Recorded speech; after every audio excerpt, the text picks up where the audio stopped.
for now. Well, welcome. This is Montgomery Airport Authority pre-bid meeting that was scheduled having to do with the RFP we issued banking services. Appreciate all of you in attendance. First thing is Danny just said, we are being recorded, and this meeting will be made available so anybody has any objection to being recorded. Now would be a good time to step out. Hope you're okay with that. Just a few logistical matters that I'm going to handle, and then I'm going to turn it over to Daniel to make a short presentation. Then we'll have most of the meeting consist of questions and answers, because I hope that will be the way to be most productive. So come in, have a seat. If you haven't already, there's a pad at the end of the table. If you haven't already registered attendance, I appreciate you doing so that we have a record of all the banks that are here with us. Timing. Today is the pre-bid conference. We will have on the 27th deadline you give to us following this meeting. If you have any questions that aren't answered during the course of this meeting, please submit your questions in writing by the 27th. What we'll do is emulate everybody's questions in writing. We'll provide written answers. We'll post those answers to our website where the other public information will be. We're also going to include on the website a copy of the prospectus for the bond issuance that we had on the 22nd, so that you'll have that prospectus. That was for the 2022. I said the 22nd. The 2022 year those bonds were issued. That prospectus has a lot of information about the authority and about our operation, background on what we do, how we do it. We'll also publish on the website 2021 audit, as well as fiscal year 22 audit. It's just recently available to us. So we'll have both those available on the website to have access to. The following question deadline on the 27th, proposal deadline for you to have back to us on Wednesday, 12th of July. We have a finance and administration committee meeting of our board on the 13th. I expect in that meeting start the process of making a decision about how we will proceed. Full board meeting is on the 18th.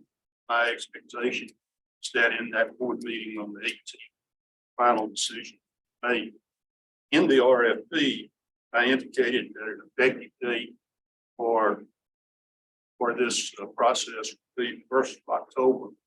However, I want to let you know we reserve the right to do sooner than that if the board desires after these meetings.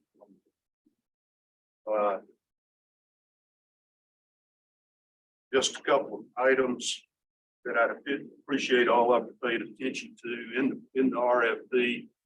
There's an admonishment in there or request that you make your contacts if you want to have contacts through me or through Daniel.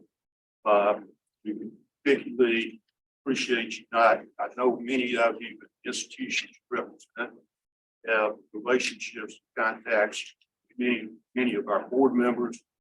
I would really appreciate not make use of those contacts in a way that unlevel the playing field. Again, that's a request, but I will tell you that I expect everyone to comply with it.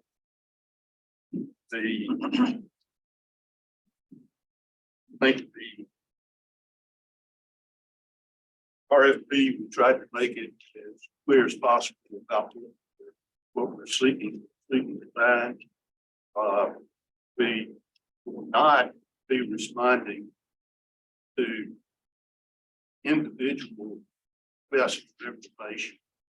That is, if any particular one of you calls me and says, send me a copy of X, I'm not going to do it.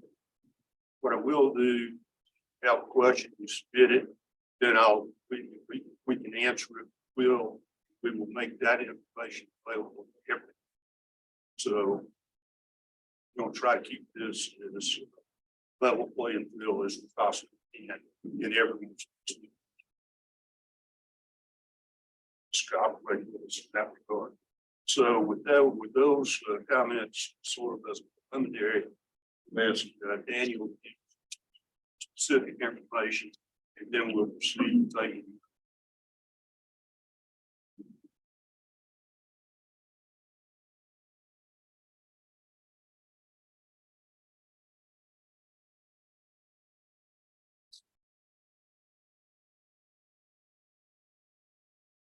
How's everyone doing this morning?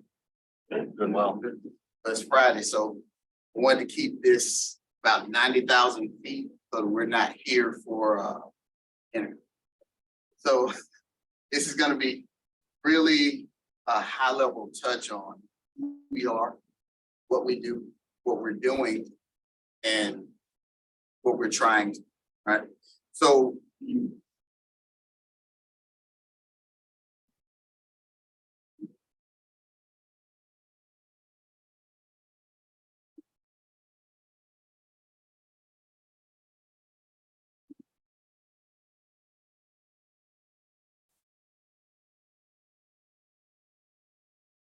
those of you that are familiar with Montgomery Airport, we partner with the U.S. Air Force, and we have our passenger aircraft that fly in and out.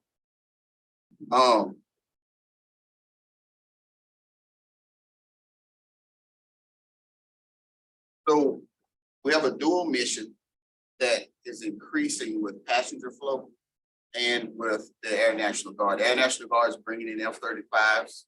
So we're getting to a point where we want to have an additional a second runway they could use. With those larger airframes, they're requiring more runway space for takeoff and landing. So that's just kind of a high level of who we are as far as an airport, commercial plus military. So over the last, I say, year and a half, we've embarked on a lot of major projects by bringing in brand new passenger boarding bridges, larger bridges that can accommodate small aircraft up to 747s. In that process, we've had to extend some of the ramp space, some of the taxiways and runway lighting, things like that. So a lot of these projects have been funded by the FAA, but there are a lot of projects that we have funded ourselves. So the objective of a lot of these major projects are to increase passenger comfort and to increase safety for not only airport employees, not only passengers, but airport employees and airline employees.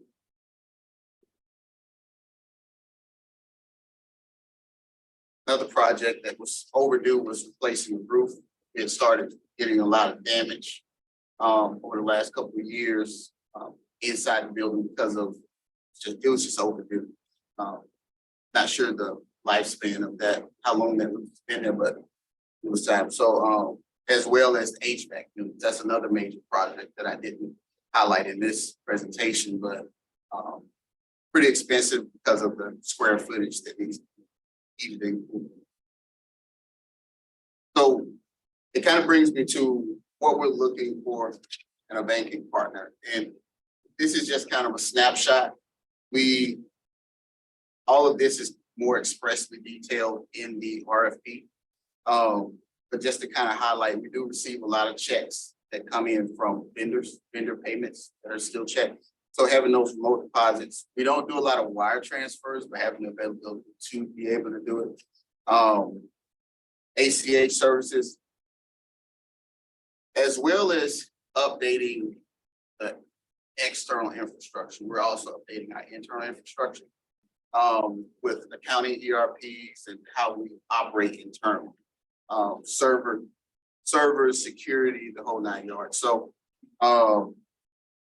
eventually, and I'm sure all of you in banking have experienced the increased level of fraud that's happening with checks. So we're trying to get more automated and get the airport to a point where the majority of our transactions are going to be ACH transactions. That way they can be verified, they can be secured, and we have these control measures in place, right? As far as accounts go, in the next slide, you'll see some of the accounts, but the zero balance sweep accounts are basically cash clearing accounts, something really, really simple. We don't really keep high balances in there. We just use it for employee benefits or anything like that that we may need to do, like a cash clearing account for. And purchasing card services, that online management capability for security, being able to activate, deactivate cards in the event one's stolen.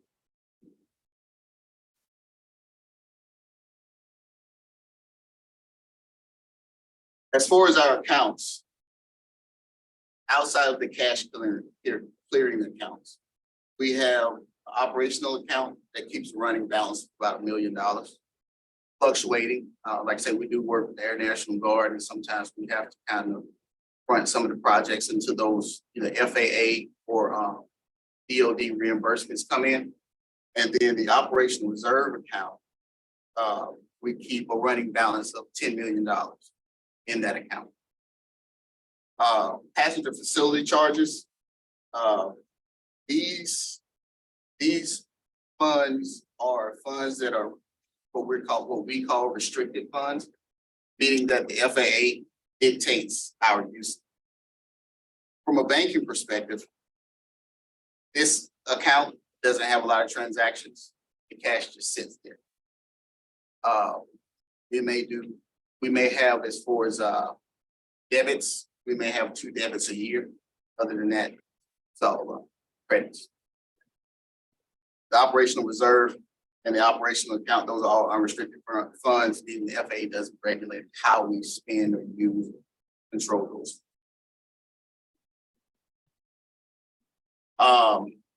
Transaction volume, we average roughly 170 to 200 transactions a month. Average about 1.5 in credits and about 2.1 in debits.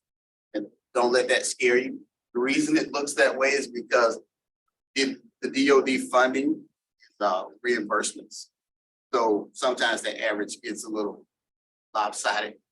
You can look at it from a close perspective like that, but and also the FAA.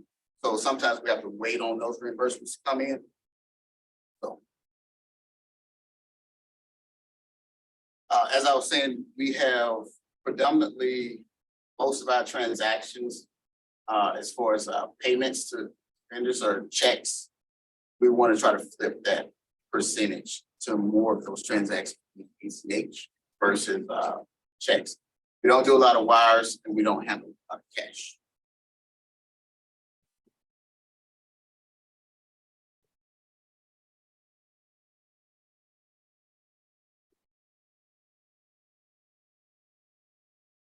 So to kind of summarize, highlighting some of the things Jim brought up about the RFP, the effective date, bond perspective, the 22 and 21 audit and this reporting will all be attached, as well as like some of the effective, loan request, section 22.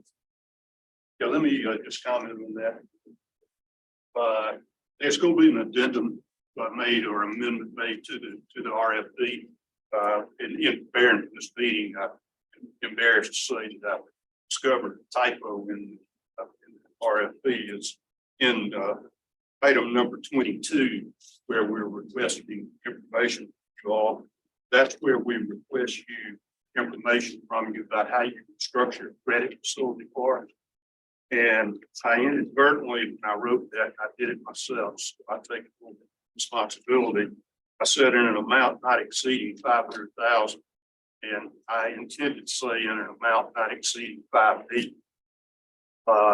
And a little background on that: the construction projects that are not funded through grants.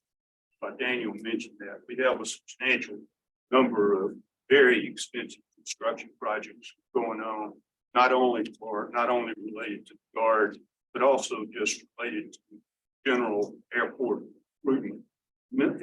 Most of those projects are funded through grants, either from the FAA or from the Guard, through a reimbursement program for the Guard. So the projects such as roof replacement, placing the baggage claim, repairing the elevators, repairing the escalators, those are all funded by, we're responsible for funding those ourselves. There are no grants. We operate on a fiscal year. And also, although we're holding, as you heard, substantial amount of liquidity, plenty of liquidity to pay for those projects as they're underway, we would rather not be in a situation where we need our liquidity substantially. What we'd like to do is have a facility in place that would allow us to spread the payment of those projects over more than one fiscal. So we're interested in what sort of credit facility those to us that assist us in that regard. We're mostly looking right at that request, but I will be amending that. It's not 500,000, it's 5 million, which were even the numbers that you saw in Daniel's part of the presentation. So having said that, I think the best thing for us to do now is to just stop the presentation, and I think it would be more productive for us to try to answer any specific questions that I have. So I'll open the floor up for questions. Who'd like to go first? Capital improvements, CapEx. You mentioned that some will be reimbursed to the Guard. That you have to reset. Do you have an itemization of what the anticipated CapEx is? What will be needed to be funded through credit facility versus what's going to be funded through the Guard? So kind of have an idea what you can. We have a precise calculation what our CapEx is. That's a board approved capital budget that takes place on an annual basis. So the answer to that is yes. And in terms of credit size of credit facility that's needed, it's $5 million. Our maximum. How has the airport authority financed CapEx in the past? It's through a combination of, Other than the grants, obviously. well, the biggest piece of CapEx is financed through grants. Let me put this in perspective for you. The 85% of the CapEx will be financed either through grants or through reimbursement from the department. Hence, through projects that we undertake on behalf of the Guard. And I'll give you an example of that. Guard wanted to install what's referred to as Mach 12. That meant nothing to me when I got here to the airport. I don't expect it to mean either. But what it is, it's a cord that stretches across the runway where the Guard, when the plane comes in, they can catch a hook just like they do on a carrier for landing purposes. So we've installed that equipment on both ends, on each end of the runway. That was a very extensive installation. Guard paid 100%. So in excess of 85% of our capital budget is funded either through the FAA or through the Guard. What is not funded are the type projects mentioned. That's probably maximum 5% of our CapEx. And we funded that either through cash flow from operation, which has been more than sufficient in the last several years. You will see sources and uses of that you would look at our audited financial statements. There's a statement in there, which is a statement of cash flows. And in each of the last 3 fiscal years, not including this fiscal, but audits for the last 3 fiscal years, you'll see that the cash surplus generated each year has been order of magnitude about 4 million. And I would expect my forecast for this year, of course, we're in the midst of fiscal year 23, but I expect that this year we'll have a cash position of about the same. Net increase.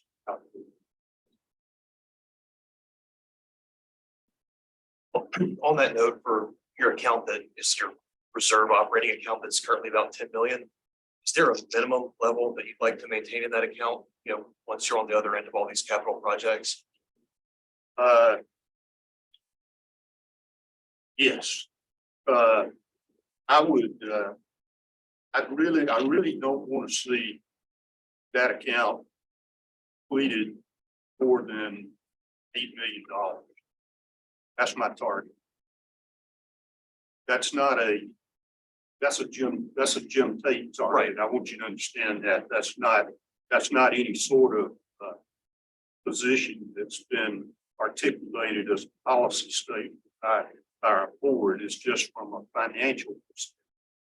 I think that would be a prudent sort of reserve for us to maintain on an ongoing basis, given the types of projects that we are discussing that might be underway in the future.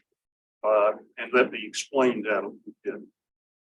All of these grants that I've been mentioning, many of them have a level of participation where, although most of it is funded by FAA or other public funding sources, there is not uncommon for us to have something like a 5% position that we're responsible to fund ourselves. So, and if you start to undertake a major repair or extension of one of these runways, you can be talking $50 million really fast, or $100 million. 5% number becomes a pretty substantial number in and of itself. So I wouldn't want to find us in the future from a financial standpoint where we were inhibited in undertaking a project that we otherwise would undertake because we had not maintained adequate liquidity.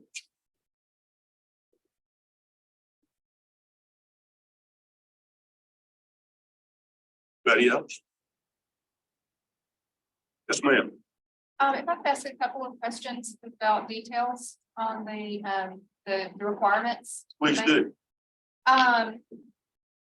When you mentioned ACH services, I know that you said that 35% of your transaction volume is made up of ACH transactions. Are those outgoing credits or are those outgoing debits to pull money into the account? You know what type ACH credit?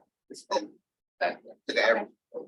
A lot of our vendors still pay us by mailing paper checks, and we're still sending out high volume paper checks. Those ACH files, are you sending those through SFTP or are those done through your online portal? How are you originating those files? So at the moment, it's all manual. Feed into your portal? Okay.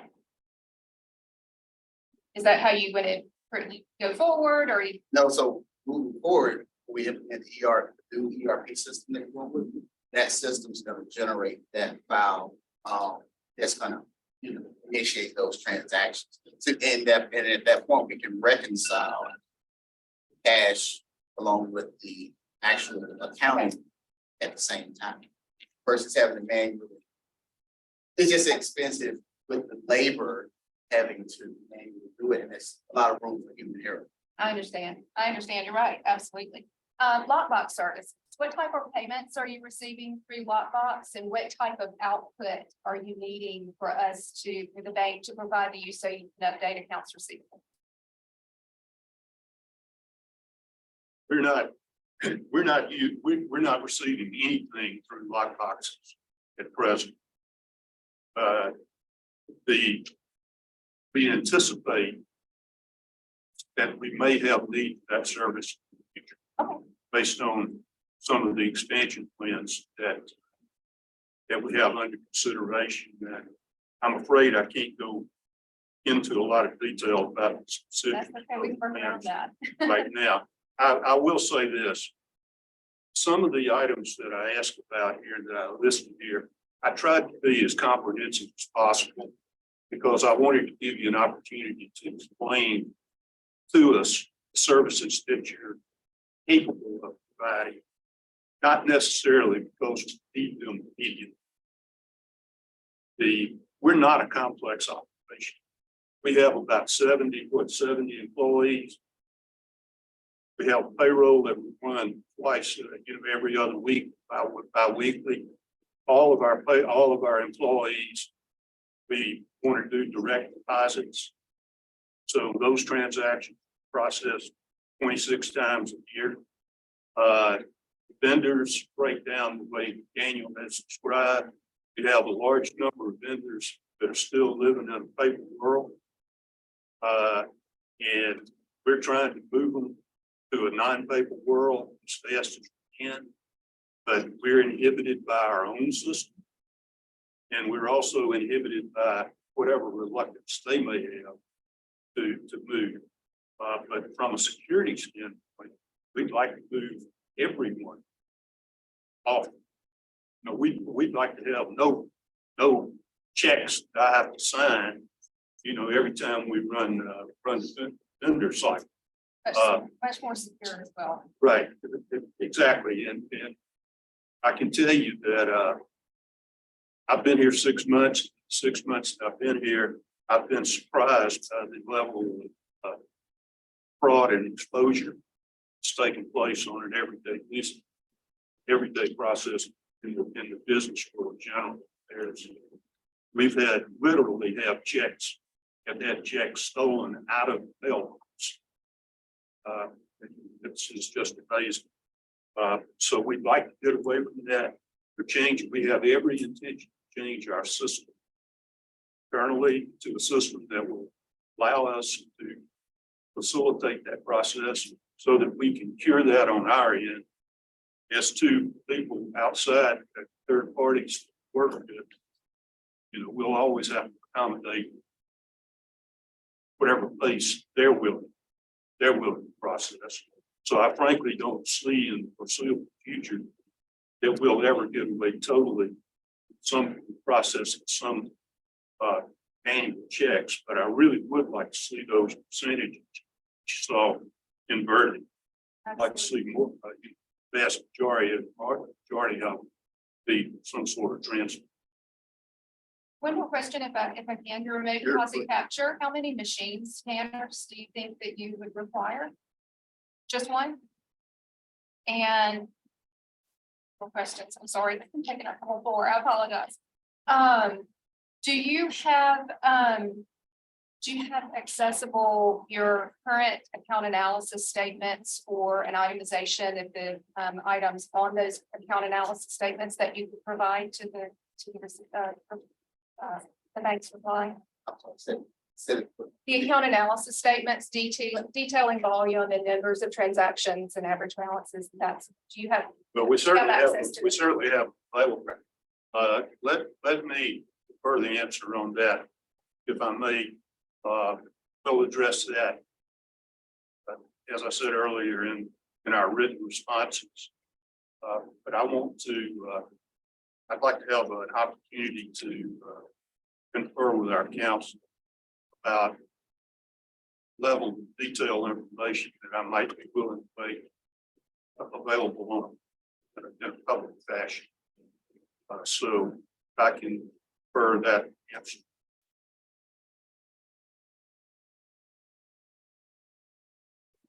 What else? Yeah, we had payment card services and also purchasing card services. Could you kind of maybe explain what the difference might be, what y'all are thinking between those two? It's just the corporate corporate credit cards for, supervisors and men. Right now, we have roughly seven people. Okay. So one larger program for maybe larger expenses, and then a smaller card program for like T&E kind of stuff. We're not doing that right now, but the answer is yes. Sure, got it. There's, that's what we have now is smaller side. And that is entirely adequate. Right. For what we're doing right now. Know what your annual spend is on that program you have now? Great question. I'll have to.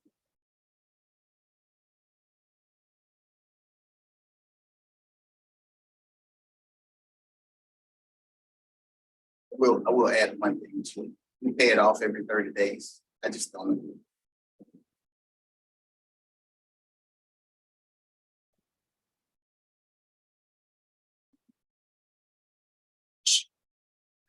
It's de minimis. In the scheme. On a monthly basis, our operating expenses on a monthly basis.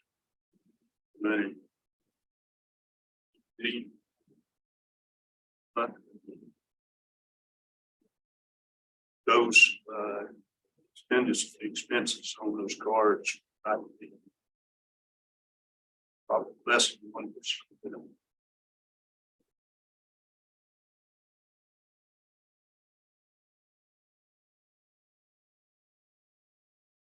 Anybody else?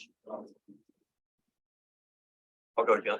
On the, I was thinking about wanting to fully collateralize all of your deposits. Is that up to 100% of all deposits beyond the FDIC or just the individual bank's QPD requirements? It's up to 100%. Up to 100%. And I think the way it works is if you're participating in the safe program, I think that accomplishes the goal that we're looking. Gotcha.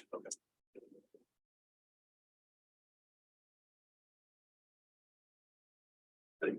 Well, if there's no other questions, I really appreciate your attendance. If you haven't registered attendance here today, I'd appreciate you doing that on the notepad that you have over there, so that certain who's here. I'm really looking to register institution, not all the individuals. So somebody signed on behalf of the bank. That's the vision. And we'll stick to the schedule and really appreciate your interest, participation, and work. Thank you.